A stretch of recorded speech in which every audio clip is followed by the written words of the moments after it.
Hello and welcome to Ula Tea Leaf Readings. My name is Lenor and tonight I'm going to be reading your tea leaves. This is a horoscope for Gemini. If Gemini is your solar, lunar, ascendant / rising sign, then this is a message for you. All right, let's get started. And so, this is a bonus reading for Gemini. And we're getting close to the end of Gemini season. So I thought we'll do another bonus reading for Gemini because we're still having Gemini birthdays. But we're getting closer to the end here. And I thought, you know what? Let's see. Let's see what else we have for them. All right. So if you have not subscribed yet, please think about doing that. You can hit that little bell. It'll let you know when the next readings are coming out. It is free to subscribe. And our card today is the Empress. All right. We have lots of growth and new beginnings. A place of flourishing, lushness, flowers in bloom. Okay.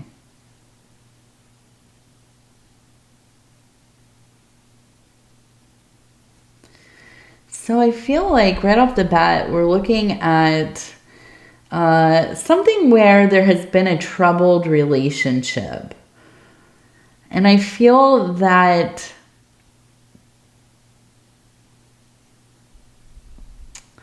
this is almost something where, and we're looking right up here, we have a person kind of pulling another person.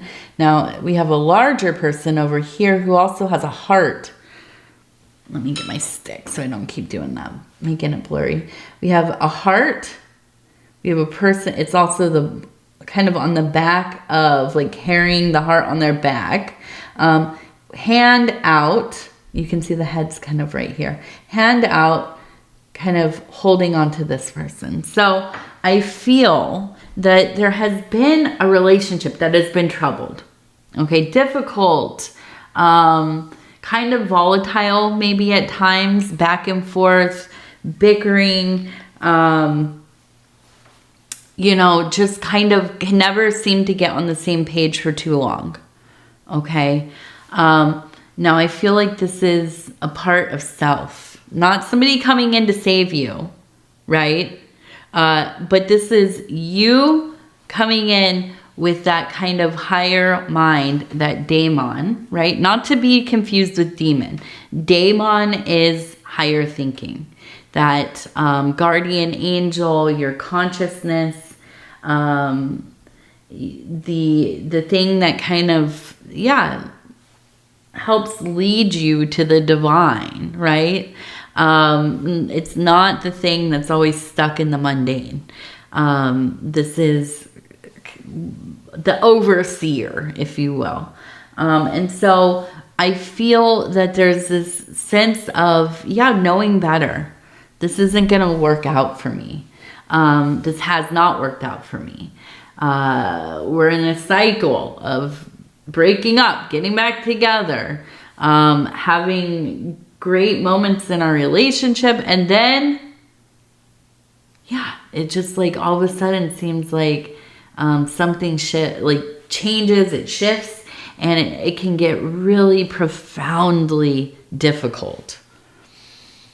And I feel like there's kind of a lot of loneliness in that, and I think that also like when we have these kinds of volatile connections to people and it keeps going on and on and on, it's like the people around you who maybe once were really supportive and trying to be helpful and being there for you, they get tired of hearing about it. And it can feel very isolating.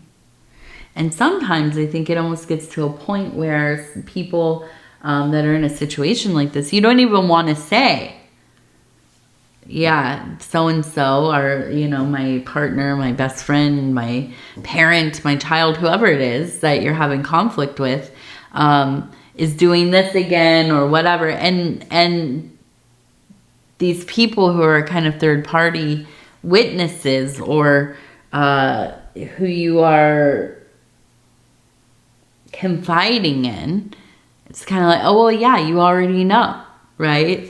Obviously, it's the same cycle over and over, and that's not helpful. That doesn't help when somebody just dismisses the current thing happening. So I feel like this has been a situation that's been ongoing. Now, I wonder if you have broken free already, because I see how prominent this aspect of self is. There is a sense of loving self so much that you go in there and you save yourself from this continued loop.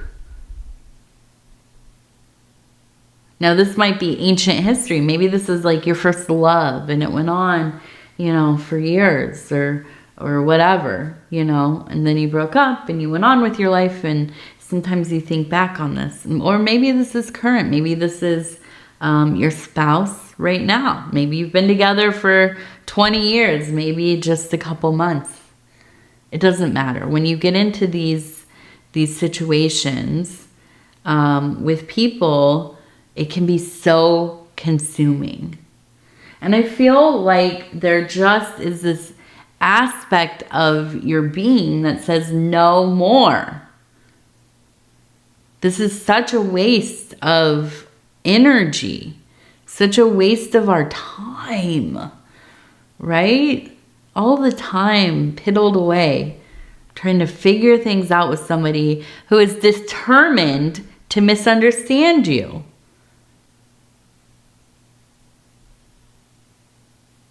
It can't be resolved, at least when you're locked in, right? Maybe if you get away from each other and you can do some healing and you can do some self-work, and hopefully they can do the same. That's not to say you come back together, right? But you can come to a place of ease. You can maybe think upon this person and not be so hurt. So yeah, heavy to start out with this, but I do feel like this is such a, it's a core part of your thinking right now. And maybe this is that you have stayed single because of it. Maybe this is that you took a lot of time to get into a next relationship, and maybe this relationship is quite different and you've worked diligently to, you know, not repeat old patterns. And if that's the case, congratulations, because that is very difficult. It's hard work. So we also have, it looks like a cross over here. And it does look somewhat like a headstone. Okay, so in a cemetery. We also have an R. So I wonder if there's somebody who has transpired, transitioned, I should say. That is, they've passed away. And they have an R name. And I'm trying to think.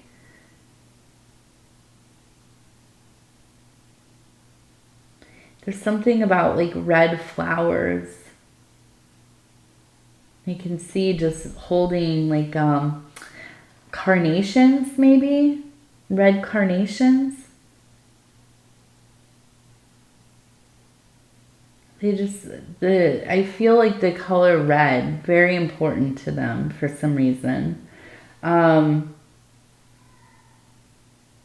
And I feel like this is somebody that you go and visit fairly often. You maybe are the one that takes care of their resting place, right? You go and clean it up and maybe put flowers and that kind of thing.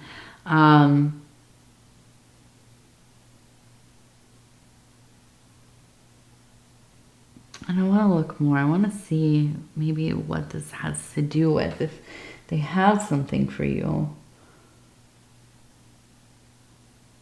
So we have an 8, okay, a large 8. Oh yeah, and we have Alpha Omega, the beginning and the end. Alpha Omega. Now, my only 2 tattoos that I got when I was 18, and I was very interested in initiation of self. On my hips, I got Alpha Omega, the beginning and the end, right? And so all that is and all that ever will be, the ineffable, the great, the universe, God, goddess, and so on. So it is a blessed awareness, really. I feel you must be in a place where you are very much contemplating your spirituality, religion, divinity, and so on. Very much in a place of grace and growth, and it does. I feel like there's a lot of introspection, but also kind of contemplating the histories of self. And I think that's why this person comes up, this difficult relationship that you maybe once had, because I do feel, and this is the first person we were talking about, I do feel that there's a sense of distancing yourself from that kind of living. And now we have this other person coming through who I assume is maybe like a parent or a grandparent, somebody who you learned a lot from.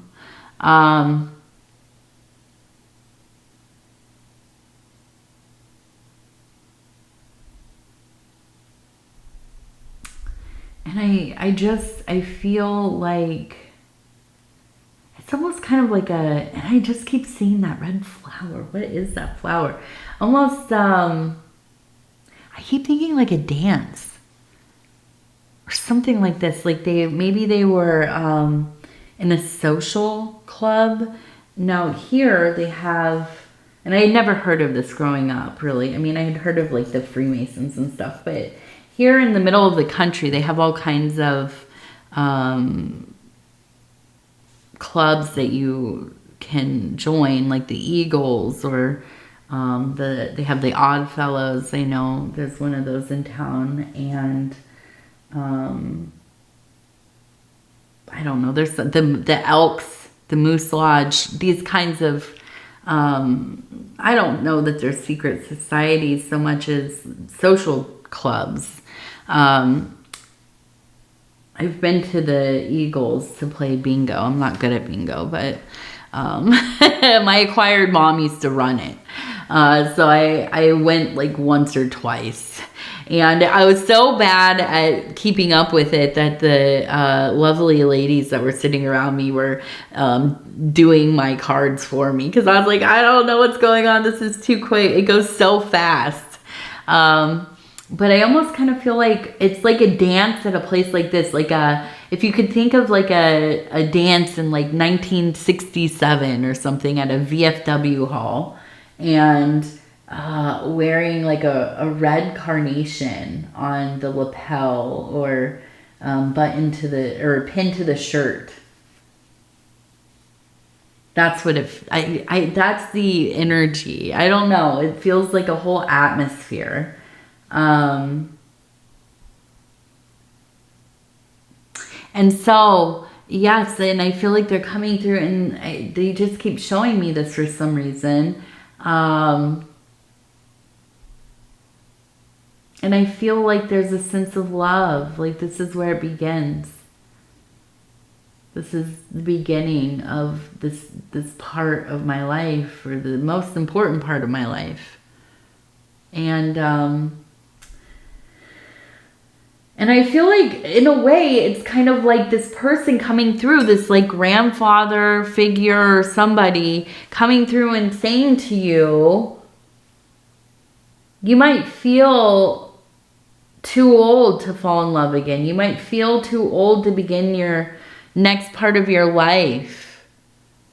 Maybe the kids are grown up, you're having grandkids or whatever.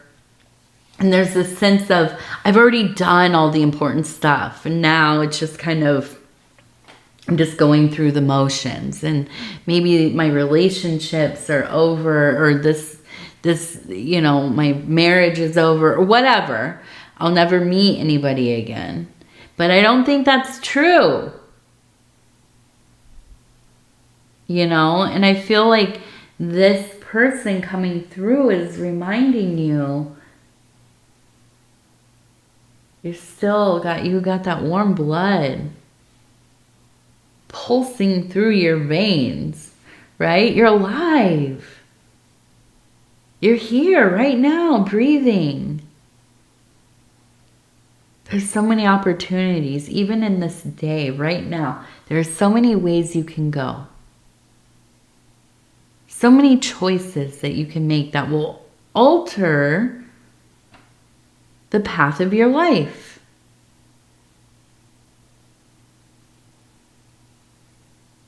Trust in that. There is no doom here. Only potential. And it can happen in, you know, the most random moment. You walk into a room that you've been in 1,000 times to go have a cup of coffee with your friends. You look over and there's a beautiful person sitting across the room and they're smiling at you. And oh boy, here's the beginning. And this is just an example, but you never know. You never know.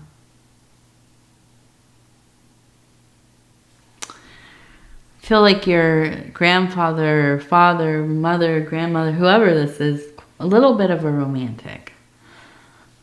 A little bit of a romantic indeed. I like that. I like a romantic person.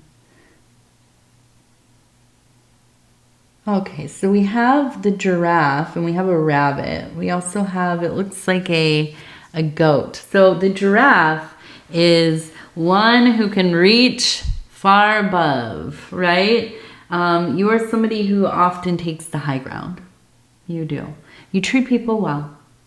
You treat people better than they treat you. I tell this to my daughter often. I want it ingrained in her. I really do. We treat people better than they treat us. Not because we're weak. We are not weak. Don't let anybody ever make you feel like you are weak or less than or incapable, because you're not. To treat people well and with respect and kindness and, you know, allow them to be who they are. I might not like what you believe in. I might not like how you behave. I might not like what you are about, but I'm going to treat you well as I can. And I will respect you as a human being. And that is power. And that, in my opinion, is the only way that we have a way forward without destroying one another. So we do. We treat each other better than we are treated. We treat people better than we are treated. And, you know, seeing the giraffe, to me, that's it. Being miles above. Not getting sunk into the dramas of things or the frivolous, you know, complications of social life. Not talking about other people or being snide or hurtful or going out of your way to make things more difficult for somebody else. Trying to be understanding. We're living in a world that is chaos. Not many people have it easy. A lot of us are just trying to survive the day. And I think that you know this.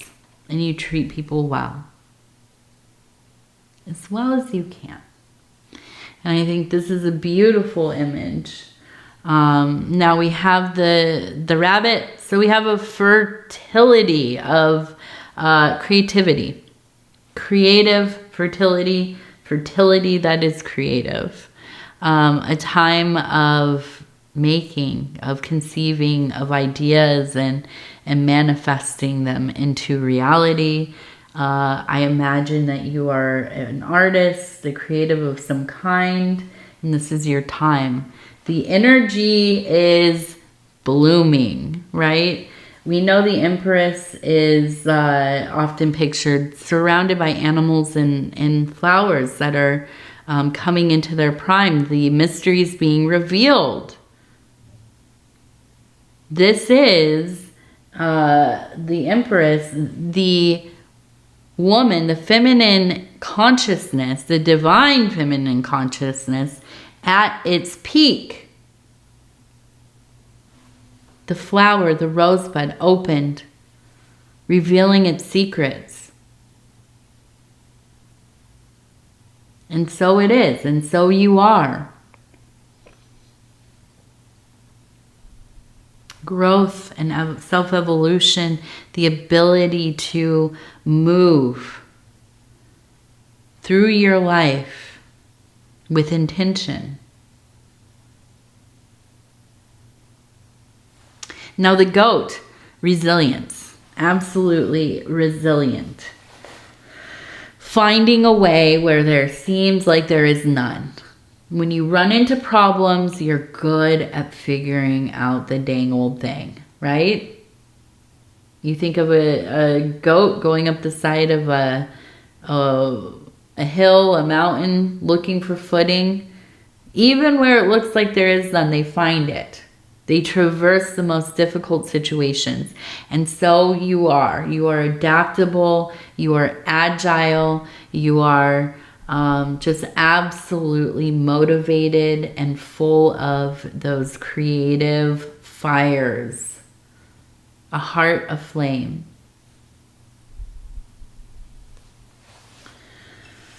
All right, let's take a look over here. Pudgy doesn't even come in this room, and somehow there's a hair from him. Okay, so we have two bison facing each other. We have two birds facing each other.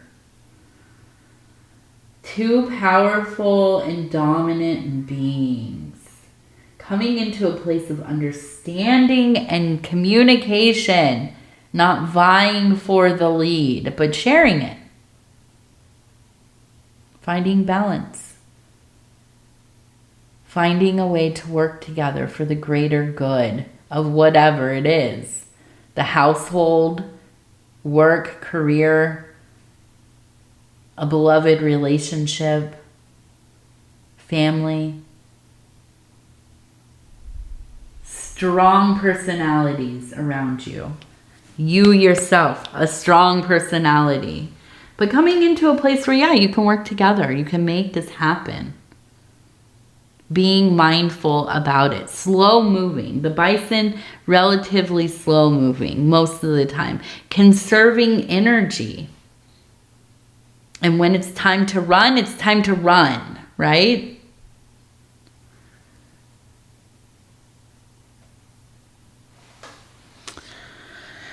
All right. Let's go ahead and do our divine doors. I'm going to go ahead and stop where it feels right. Oh, look at this room. White on white on white. Just looking at it, I'm creating a mess. I am just such a messy person. I clean a lot because I am just, I don't know. I've always just been very, like I drop things. I'm always like smudging stuff and, you know, whatever. It just is ridiculous. But so I see this and I'm like, oh my goodness, okay. Looks beautiful, but I'd walk into this room and I'd find that I had mud on my feet. I don't know how. I don't even wear shoes inside. I am one of those people. I take my shoes off wherever I go, unless it's like a public, you know, space or whatever. But still somehow track things in. I don't know what it is. I guess it's because I'm a Virgo. I'm like an earth person. I'm in the mud, dirt, got all the dirtiness on me, all of the little pieces of plants and leaves and things. And out gardening, I'm bringing in, you know, mosquitoes with me constantly, and it's just a mess.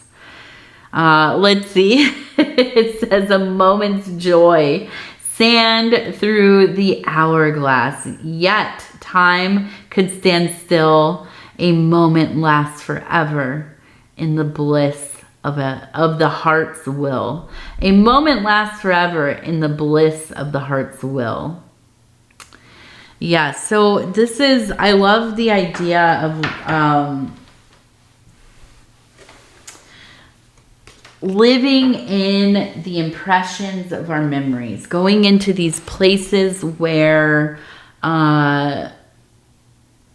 it just absolutely is potent with those things that fill the heart.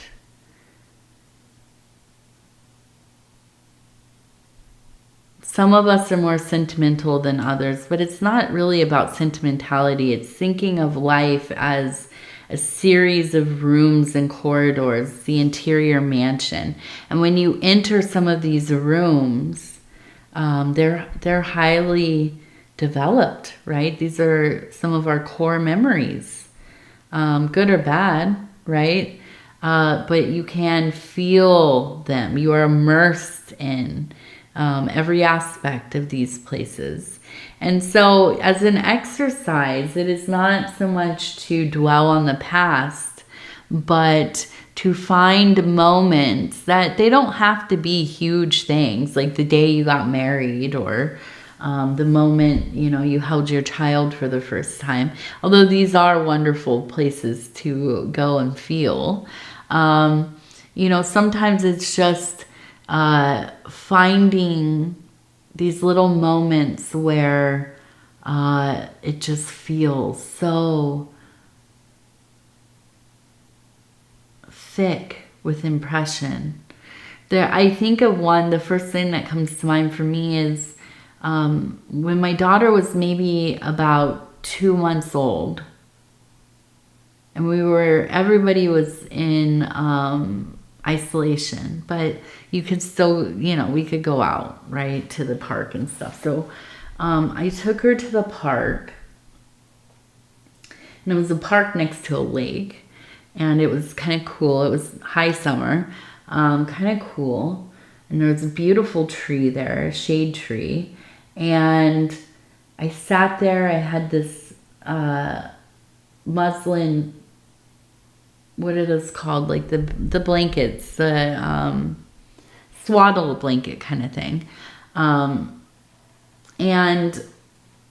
I held her in my arms and I kind of draped it over the top of us because she would smile when I opened it, and the sun would kind of shine down through the tree, through the leaves, and it would kind of dance across us.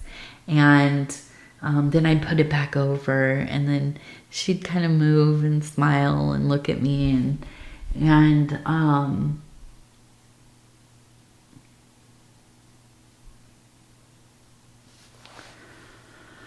I feel like I could cry just thinking. I mean, it's a happy memory. It's so I could cry of joy just thinking of it. But these little moments, right? And you get into them, and that's where your heart swells. It swells with the impressions. And so the challenge here, I challenge you to develop some of these memories, some of these places that you go to intentionally. as if you were on a trip, right?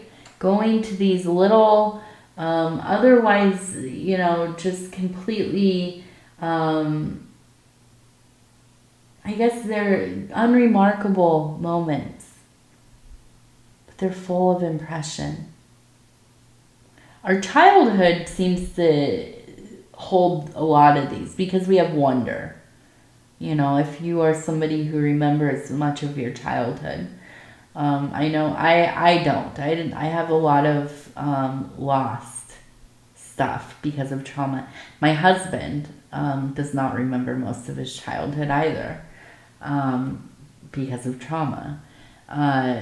So it's not uncommon, you know, but there are things that do. They stick with you and they're potent, and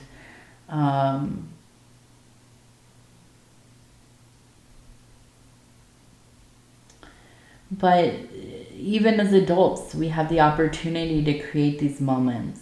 And it's not about curating a moment that is meaningful. Often, strangely, those are the least memorable. You know, like these big ornate parties or holidays. Yeah, you remember them and they're special, but they don't have always that same feeling, right? We have pictures of them, and maybe that's what takes away some of it, is that we're orchestrating things so they look nice in pictures and we can share them with everybody on the internet and that kind of thing. But it's often just those little impromptu moments that are just gorgeous. And so anyways, look through your catalog, your memory catalog. Go out and do some things. Not with the intention of remembering this moment forever, but to feel. Smell the plants. How does the sun look? Don't look at it. I mean, don't stare at it. But yeah, how does the sun look coming through the trees? What does the breeze smell like? You know, what is the water like today? Is it very blue? Is it kind of green? Has the algae shown up? You know, whatever it is, just go looking. As we cultivate our ability to experience these sensory things, and we get into them, we feel the impressions of them, so it becomes easier to create these little. I think of them as kind of rooms of absolution. If you could think of like going into like a ritual bath, right? And just immersing yourself, feeling cleansed by the experience. So are these memories, these immersive memories, these impressions. And yeah. So anyways, that's it. All right, Gemini, I love you. Happy birthday to each and every one of you. If your birthday is past, happy belated birthday. If your birthday is this very day, super happy birthday to you. Happy, happy, happy times ahead. And if your birthday is coming up, you're at the end of the Gemini season. Oh, goodness, I wish you the most wonderful birthday. I hope you have a fantastic year ahead. This is going to be a good one. I know it. So I love you, Gemini. And if you would be so kind as to like the video, it helps the channel. If you haven't subscribed, think about doing that. It is free. And if you'd like to leave a comment, please do. I'd love to hear from you. All right. With that, I thank you. Have a wonderful day. Have a wonderful night. Take care of yourself. Goodbye.